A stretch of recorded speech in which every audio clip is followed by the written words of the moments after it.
Hey, get out of here already. Thud. My husband pushed me out the front door and locked me out in the extreme cold. It was New Year's Eve. Wait, I'm freezing out there dressed like this. Please, let me in. No way. It's a punishment for not following my orders immediately. Shiver there for the rest of your life. Ha ha ha. I bit my lip at the sound of my husband laughing through the door and hugged my own shoulders. I was sweating profusely from the last-minute cleaning, and my t-shirt was completely soaked through as I began to walk outside. After reaching out to my parents for help, I finally arrived at my childhood home and noticed my father's bright smile, which made me tilt my head in confusion. I know you just got here and you're probably tired, but could you take a look on the balcony for a minute? You're going to see some interesting stuff. I peeked out the window in horror, wondering what was going on. What? My husband was locked out half naked on the balcony and was starting to turn blue. I couldn't believe what was happening. My name is Nova, and I'm just an average housewife. Edgar and I have been married for 10 years without even realizing it. We have a daughter named Holly who will turn 8 this year. And although we're not wealthy, we're not struggling financially either. Every day our child is healthy and shares their daily experiences with us, laughing and smiling. Living a stable life allowed me to appreciate the happiness in such simple and uneventful days. However, this doesn't mean that life is always free of unpleasant events. I have one depressing day a year. That is a total of 4 days from New Year's Eve to January 3rd. For the first 10 years of our marriage, my husband and I would go back to my in-laws' house every New Year's Eve morning, where I would prepare the New Year's meals with my mother-in-law. And in the evening, I would also prepare dinner and such. Up until that point, it was still okay. Many housewives like me still do these kind of things. However, the problem starts after New Year's. My husband's relatives would gather in his parents' house, and I would have to act like a servant and entertain them. I pour drinks for my relatives who do nothing but engage in trivial conversations or watch TV, prepare snacks, and then wash the leftover dishes. It's no exaggeration to say that this is just a repeated cycle. The only time my mind can be at ease is when I go shopping for ingredients. If I had to choose between entertaining relatives and waiting in a long line at the supermarket, I'd rather do the latter. However, I should mention that my in-laws are not bad people, and my mother-in-law doesn't believe me for no reason. It's just that she holds on to some outdated values. Most of the relatives are elderly and have trouble walking or standing up straight. With the idea that a daughter-in-law is there to take care of the housework and housekeeping, my mother-in-law expects me to work more than anyone else. For their part, the relatives sometimes give Holly, my daughter, an allowance. Maybe it's understandable if you think about it, but I also think every year that I want to relax during the New Year's holiday. That melancholy starts to attack me in the first half of December. I received a call from my mother. Apparently, my father said he wants to spend the New Year's holiday with Holly for the first time in a while. We usually just stop by to say New Year's greetings on our way back from my in-laws' house, so it's been quite a while since we spent the holiday together. I go to visit during Holly's summer vacation for about a week, so it's not like I never see them, but I understand their desire to spend New Year's with their granddaughter. However, I wonder if my in-laws will allow it. I nervously contacted my mother-in-law. To my surprise, my mother-in-law agreed to it. Well, you've been coming to our house for many years, so if your father is saying that, then you should go back home. And make sure to take good care of your parents. I said thank you very much and hung up the phone. I couldn't help but wonder why I needed my mother-in-law's permission to go back to my own home, but there was no point in thinking about it now. I called back and said, I can come home for New Year's. and heard my mother's joyful voice on the other end of the line. It seemed like I could finally relax for the first time in a while during the New Year's holiday. The usually depressing end of the year felt brighter. When Edgar came home from work, I told him about what happened today. Oh, really? That's great news. You're always dealing with your relatives, right? Forget about them all this year and just take a good rest. As Edgar said that, he gave me words of encouragement. Okay, let's do that, I replied. Then I asked, hasn't it been quite a while since you last saw my parents too? And then, unexpectedly, he replied with these words. I'm not going to your parents' house, Nova. Huh? I had thought that Edgar would come with me. However, upon reflection, I realized that while I was happy to be able to return to my own family, it was not necessarily the same for Edgar. Were you hoping to go to your parents' house as usual? If you really want to, we can spend New Year's separately. When I responded with disappointment, Edgar quickly replied, No, that's not it. No, I don't plan on going to your parents' house. I was just thinking of spending New Year's with my friends this year. A New Year with friends? You're kidding. Don't make such a boring joke. I know that Edgar has single friends who are free on New Year's Eve, but does that mean he has to spend it with them this year? If he wanted to go to his family's house, I could understand, but why would he refuse to come to my family's house for that reason? What are you talking about? Come with me too. My parents also want to meet you, and there's no rush to spend time with your friends. You can do that next year. However, Edgar stubbornly refuses. Well, I don't know if we can gather with friends next year, and besides, I don't like your father, Nova. He's kind of muscular and intimidating for his age, and he seems like he would get angry no matter what, so he's scary. I didn't want to feel intimidated on such a celebratory day as New Year's. My father is a retired firefighter and still does daily muscle training. So I admit he has a more intimidating presence than an average adult male. But to not want to come because of fear of feeling intimidated on New Year's Day. I feel the same way. I don't want to feel intimidated either. But this is not something we've done every year. Do you realize how difficult it is to spend several days at my in-laws' place with no place to call our own, trying to be considerate of your parents and relatives? Do you understand how much of a challenge that has been for me? It's because you're a woman. There's nothing to be done about. Edgar raised his voice, exasperated by the argument. What do you mean there's nothing to be done about it? Don't say ridiculous things. Just as I was about to say so, I heard voices coming from the bedroom. Mom! Apparently our argument woke up my daughter. Sorry, Mom and Dad were so loud. Look, I won't make any more noise, so go back to your room and go to bed. I said this and headed to the bedroom with Holly. And then, on New Year's Eve, I was still at home, even though the time I had promised to meet my parents had passed. I should have arrived at my parents' house by sunset, but the cleaning took longer than expected. This year, I had put off going to my in-laws' house because I wasn't planning on visiting them. I was reflecting on this as I prepared to leave while wondering what exactly I had been doing. Suddenly, Edgar emerged from his room, seeming restless.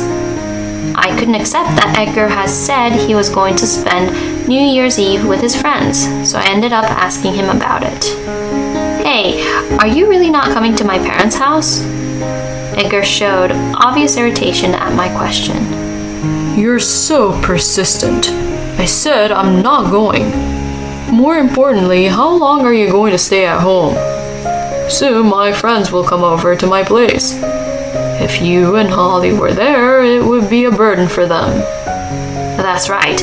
Edgar had decided to spend New Year's Eve with his friends at our house, which was the reason why I had to clean the living room extra thoroughly. This was one of the reasons why the cleanup took so long. come to think of it, if Edgar had helped with the cleaning, we could have finished earlier. Instead, he only cleaned his own room and then just lazed around. I was quite irritated by Edgar's attitude, but I didn't want to worry our parents any further by going past our agreed time. I did not talk back to Edgar and quietly helped Holly get ready. Edgar then opened his mouth again. Hey, are you done with Holly's preparation? When I replied with yes, we finished, Edgar suddenly approached us. Then he forcefully handed me a coat, wallet, and the bag with clothes that were nearby. All right, now go ahead and hurry up. Then he pushed us out of the house. Wait a minute. Although Holly was ready, I wasn't quite done with my preparations. I had just finished sweating from cleaning and was only wearing underwear and a t-shirt on the upper half of my body, just in case I got dirty. I had planned on wearing a sweater or something warm since I had heard it was going to get cold tonight. Wait, Edgar, I'm not ready yet. Hey, open up, I begged. But contrary to my plea, Edgar locked the front door. Great, I'm freezing with just this coat on. I even forgot my gloves and scarf. I knocked on the door a few more times, but there was no response. What is he thinking? I considered staying outside until Edgar's friends arrived, but that wouldn't be fair to Holly. So we decided to head to my parents' house instead, walking to the nearest station and taking a train there. I knew that just wearing a shirt and coat wouldn't be enough to keep me warm, so we bought some warm drinks and hand warmers from a convenience store. That's when I realized I left my phone at home. Should I go back to get it? But I doubt Edgar will let me in the house. Besides, if I saw Edgar's face right now, I might punch him. Let's be positive here. Without my phone, I wouldn't have to talk to Edgar until January 3rd. Okay, let's relax with Mom during the New Year's holiday, I said to Holly, and she replied with a cheerful yeah that showed she wasn't bothered by the cold. I arrive at my parents' house and my mother greets me. Welcome back, my mother welcomed me with a smile, but then looked puzzled when she saw me. Why are you dressed so lightly? It's cold outside. And where is your father? Huh? What do you mean? As I listened to her, I learned that my father was worried when I didn't show up at that agreed time and drove to my house. Oh no, did we miss each other? My phone is at home, so I'll call my dad's cell phone using the landline here. Just as I thought that, the phone at my parents' house rang. I heard my mother pick up the phone and say, "Oh, it's your father. Nova just got home." Perfect timing. My mother motioned for me to take the call. Sorry, Dad. I was just about to call you, I said. I left my phone at home. And then my father replied. Seems to be the case, doesn't it? Why does he know that I forgot my phone? Was it just a guess? As I was thinking about it, my father continued speaking. I know you just arrived and might be tired, but could you come back to your house for a bit, Nova? What is he talking about? My father was the reason why I came back to my parents' house, and now he wants me to go back home? Besides, if I go back now, it'll be past midnight, and I'll be welcoming the new year alone. What is my father thinking? I know it's sudden, but please, I'm begging you. You'll see something interesting. In the end, I decided to go back to my house. Given the time, we decided to leave Holly with my mother. Going back home was quite bothersome. However, it was very unusual for my father to make such a request. I borrowed some clothes and a scarf from my mother to prepare for the cold.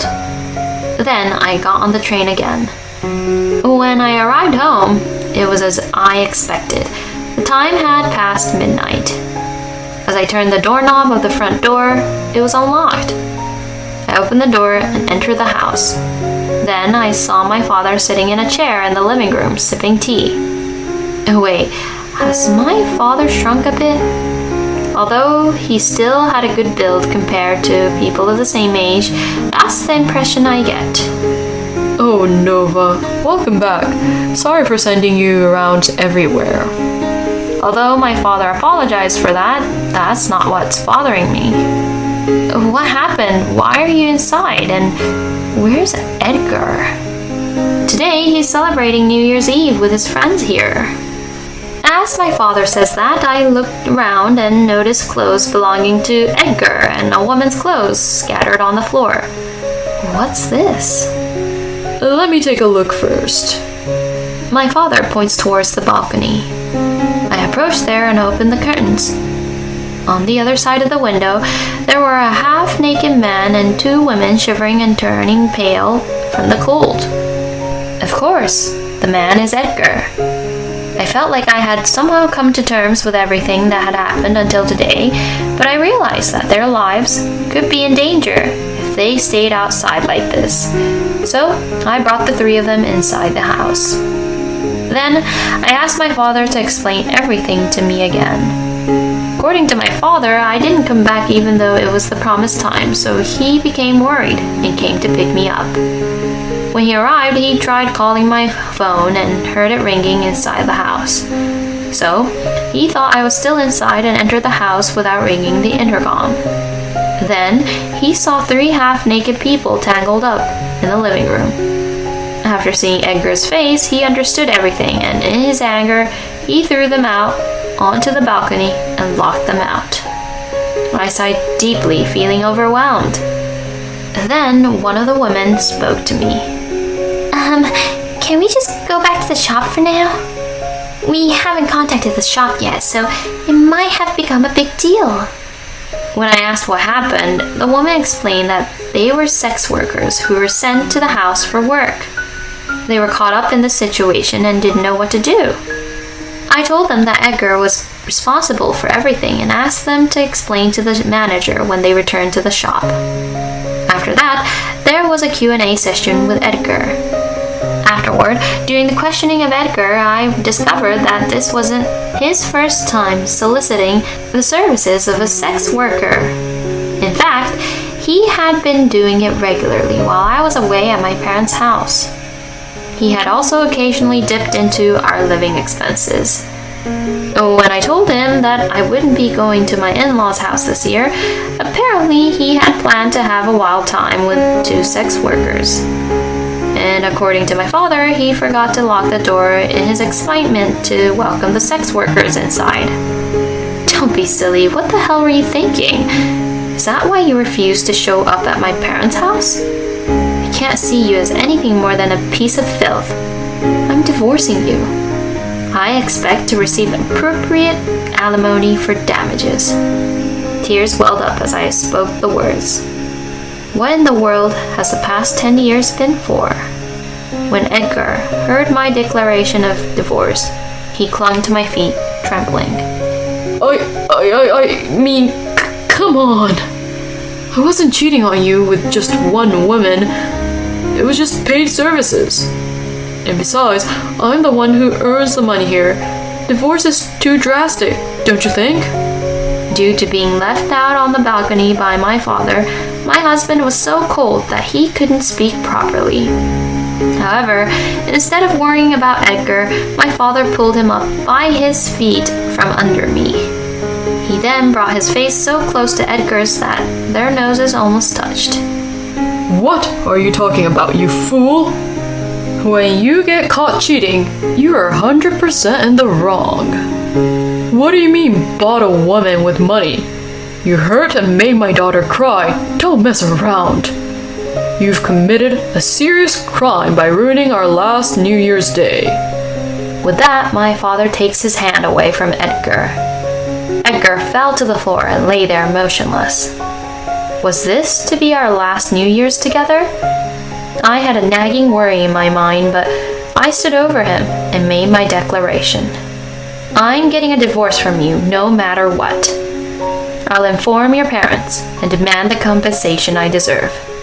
And as for custody, there's no way I'll let you have it.